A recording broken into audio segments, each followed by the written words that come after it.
Day 59, February 28th, and today we're going to go through Numbers chapters 4 and 5, and this is still approximately 1445 BC. The Lord said to Moses and Aaron, "Take a census of the Kohathite branch of the Levites by their clans and families. Count all the men from 30 to 50 years of age who come to serve in the work at the tent of meeting.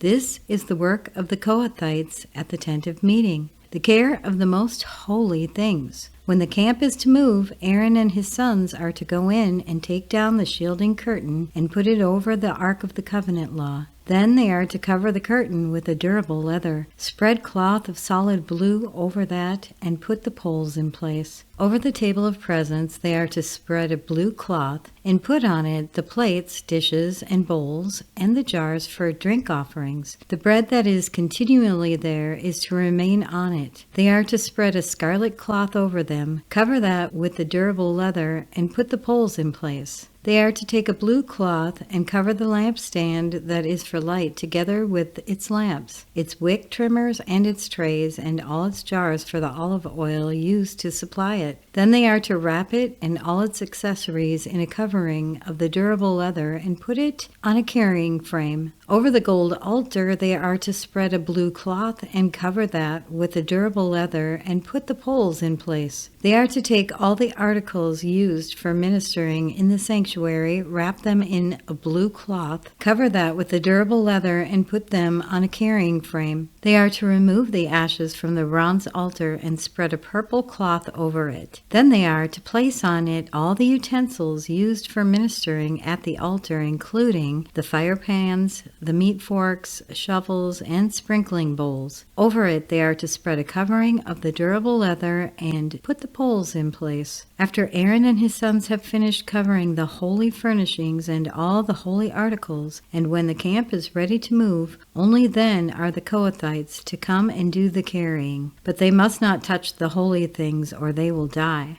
The Kohathites are to carry those things that are in the tent of meeting. Eleazar, son of Aaron the priest, is to have charge of the oil for the light, the fragrant incense, the regular grain offering, and the anointed oil. He is to be in charge of the entire tabernacle and everything in it, including its holy furnishings and articles. The Lord said to Moses and Aaron, "See that the Kohathite tribe clans are not destroyed from among the Levites, so that they may live and not die when they come near the most holy things. Do this for them." Aaron and his sons are to go into the sanctuary and assign to each man his work, what he is to carry. But the Kohathites must not go in to look at the holy things, even for a moment, or they will die. The Lord said to Moses, "Take a census also of the Gershonites by their families and clans. Count all the men from 30 to 50 years of age who come to serve in the work at the tent of meeting." This is the service of the Gershonite clans in their carrying and their other work. They are to carry the curtains of the tabernacle, that is, the tent of meeting, its covering, and its outer covering of durable leather, the curtains for the entrance to the tent of meeting, the curtains of the courtyard surrounding the tabernacle and altar, the curtain for the entrance to the courtyard, the ropes, and all the equipment used in the service of the tent. The Gershonites are to do all that needs to be done with these things. All their service, whether carrying or doing other work, is to be done under the direction of Aaron and his sons. You shall assign to them as their responsibility all they are to carry. This is the service of the Gershonite clans at the tent of meeting. Their duties are to be under the direction of Ithamar, son of Aaron the priest. Count the Merarites by their clans and families. Count all the men from 30 to 50 years of age who come to service in the work of the tent of meeting. As a part of their service at the tent, they are to carry the frames of the tabernacle, its crossbars, posts, and bases, as well as the posts for the surrounding courtyard with their bases, tent pegs, ropes, and all their equipment and everything related to their use. Assign to each man the specific things he is to carry. This is the service service of the Merarite clans as they work at the tent of meeting under the direction of Ithamar, son of Aaron, the priest. Moses, Aaron, and the leaders of the community counted the Kohathites by their clans and families. All the men from 30 to 50 years of age who came to serve in the work at the tent of meeting, counted by clans, were 2,750. This was the total of all those in the Kohathite clans who served at the tent of meeting. Moses and Aaron counted them according to the Lord's command through Moses. The Gershonites were counted by their clans and families. All the men from 30 to 50 years of age who came to serve in the work at the tent of meeting, counted by their clans and families, were 2,630. This was the total of all those in the Gershonite clans who served at the tent of meeting. Moses and Aaron counted them according to the Lord's command. The Merarites were counted by their clans and families. All the men from 30 to 50 years of age who came to serve in the work at the tent of meeting, counted by their clans, were 3,200. This was the total of those in the Merarite clans. Moses and Aaron counted them according to the Lord's command through Moses. So Moses, Aaron, and the leaders of Israel counted all the Levites by their clans and families. All the men from 30 to 50 years of age who came to do the work of serving and carrying the tent of meeting numbered 8,580. At the Lord's command through Moses, each was assigned his work and told what to carry. Thus they were counted as the Lord commanded Moses. The Lord said to Moses, "Command the Israelites to send away from the camp anyone who has a defiling skin disease or a discharge of any kind, or who is ceremonially unclean because of a dead body. Send away male and female alike. Send them outside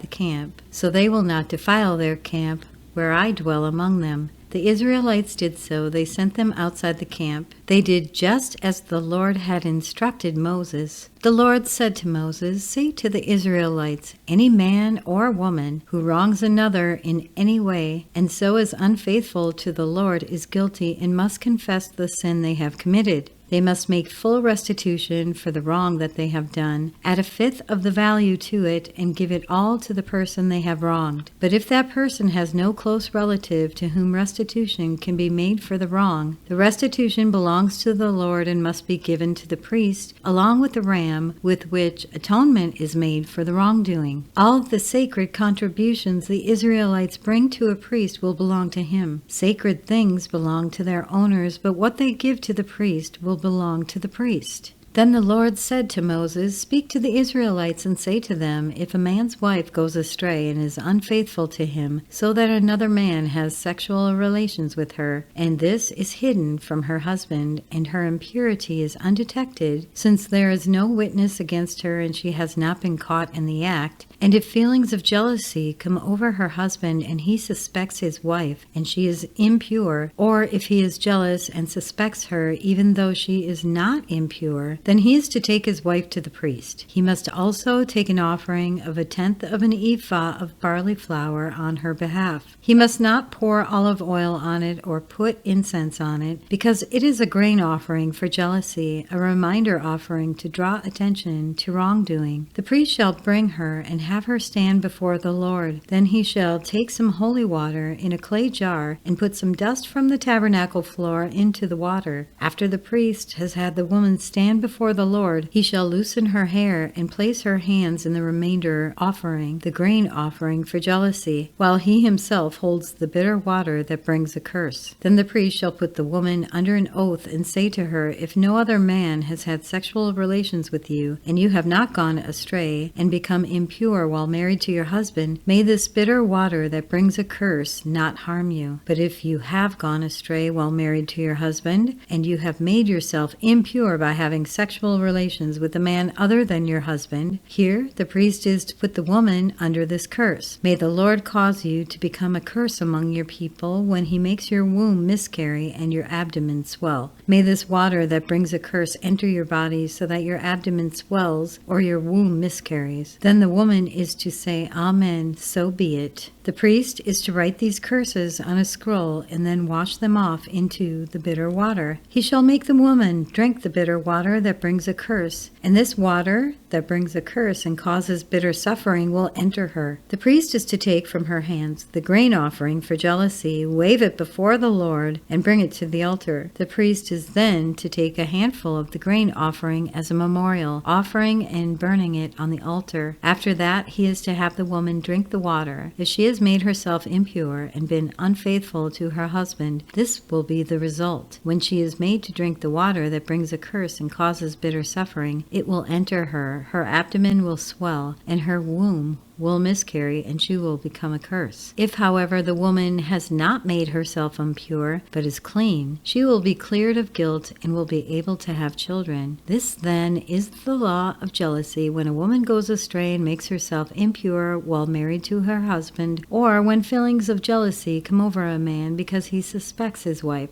The priest is to have her stand before the Lord and is to apply this entire law to her. The husband will be innocent of any wrongdoing, but the woman will bear the consequences of her sin. And that concludes today's reading. If you have thoughts to share or questions to ask, we do fellowship in Telegram and on the X community for the Chronological Bible Study. You can find links to those in the description. I really encourage everyone to ask questions. Don't hold back. No question is silly or stupid, and we're all learning. We're learning together. We want to help each other. We want to build up that fellowship. Thank you so much for listening to today's reading, and we will be back tomorrow with our next one. Have a blessed day, my friends. While shepherds kept their watching over silent flocks by night, behold, throughout the heavens there shone a holy light. Go tell it on the mountain, over the hills and everywhere. Go tell it on the mountain that Jesus Christ is born.